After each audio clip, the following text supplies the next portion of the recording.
नमो नारायणाय। कार्तिक महात्म्य पहला अध्याय। नैमिषारण्य तीर्थ में श्री सूत जी महाराज 88,000 शौनकादि ऋषियों से बोले, अब मैं आपको कार्तिक मास की कथा विस्तार से सुनाता हूँ, जिसे सुनकर मनुष्य सब प्रकार के पापों से छूटकर अंत समय में वैकुंठ को प्राप्त होता है। सूत जी बोले, श्री कृष्ण जी से आज्ञा लेकर देवर्षि नारद के चले जाने पर सत्यभामा प्रसन्न होकर लक्ष्मीपति भगवान से कहने लगी, हे नाथ, मैं धन्य हुई, मेरा जीवन सफल हो गया। मेरे जन्मदाता भी धन्य हैं, जिन्होंने मुझ जैसी त्रिलोक्य सुंदरी को जन्म दिया, जो आपकी 16 सहस्त्र स्त्रियों के मध्य में आपकी परम प्यारी पत्नी बनी। मैंने वह कल्पवृक्ष आदि पुरुष आपके साथ नारद जी को विधि पूर्वक दान में दे दिया, परंतु वही कल्पवृक्ष मेरे घर लहराया करता है, जिस बात को मृत्युलोक में कोई भी स्त्री नहीं जानती। हे त्रिलोकीनाथ, मैं आपसे कुछ पूछना चाहती हूँ। आप मुझे विस्तार पूर्वक कार्तिक महात्म्य की कथा सुनाओ, जिसको सुनकर मेरा हित हो तथा जिसके करने से कल्प पर्यंत भी आप मुझसे विमुख ना हो। सूत जी बोले, सत्यभामा के ऐसे वचनों को सुनकर हंसते हुए श्री कृष्ण जी सत्यभामा का हाथ पकड़कर तथा अपने सेवकों को वहीं रोककर विलास युक्त अपनी पत्नी को कल्प वृक्ष के नीचे ले गए और हंसकर कहने लगे, हे प्रिय, 16,000 रानियों में मुझे तुम प्राणों से प्यारी हो। तुम्हारे लिए मैंने इंद्र से तथा देवताओं से भी विरोध किया था। हे कांते, जो बात तुमने मुझसे पूछी है, उस अद्भुत बात को सुनो। सूत जी बोले, एक दिन श्री कृष्ण भगवान ने सत्यभामा की प्रिय कामना के लिए गरुड़ पर सवार होकर इंद्रलोक जाकर कल्प वृक्ष मांगा। तब इंद्र के मना कर देने पर गरुड़ का इंद्र से घोर युद्ध हुआ और गौलोक में गरुड़ जी ने गौओं से युद्ध किया। गरुड़ के चोंच की चोट से उनके कान और पूंछ कट के गिर गए।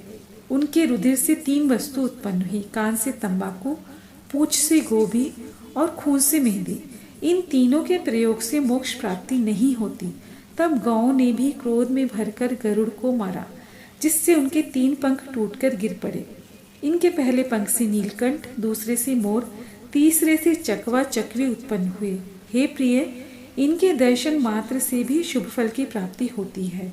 यह सुनकर सत्यभामा बोली, हे प्रभु, मैंने पिछले जन्म में कौन कौन से दान, व्रत व जप नहीं किए हैं, मेरा कैसा स्वभाव था तथा मैं किसकी पुत्री थी और मुझे मृत्युलोक में जन्म लेना पड़ा। मैंने ऐसे कौन से शुभ कर्म किए जिससे आपकी अर्धांगिनी हुई। कृष्ण बोले, हे प्रिय, जो तुमने पूर्व जन्म में शुभ कर्म किए हैं, विस्तार पूर्वक कहता हूँ। पूर्व समय में सतयुग के अंत में मायापुरी में अग्नि गोत्र में देव शर्मा नाम का एक ब्राह्मण वेद वेदांत का जानने वाला रहता था। वह रोज अतिथियों की सेवा, हवन और सूर्य भगवान की पूजा किया करता था। उसका तेज सूर्य के समान तेजस्वी था। उसकी वृद्धावस्था में गुणवती नाम की कन्या हुई। उसका विवाह उस पुत्रहीन ब्राह्मण ने चंद्र नाम के अपने शिष्य के साथ कर दिया।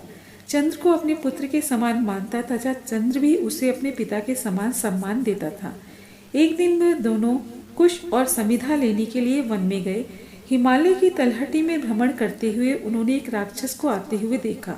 उस राक्षस से भय के मारे उनके सब अंग शिथिल हो गए और भागने की सामर्थ्य भी नहीं रही। तब उस काल के सदृश राक्षस ने उन दोनों को मार डाला। उनके धर्मात्मा होने के कारण मेरे पार्षद उनको मेरे पास वैकुंठ में ले आए। क्योंकि उन्होंने आजीवन सूर्य भगवान की पूजा की थी, उस कर्म से मैं दोनों पर अति प्रसन्न हुआ।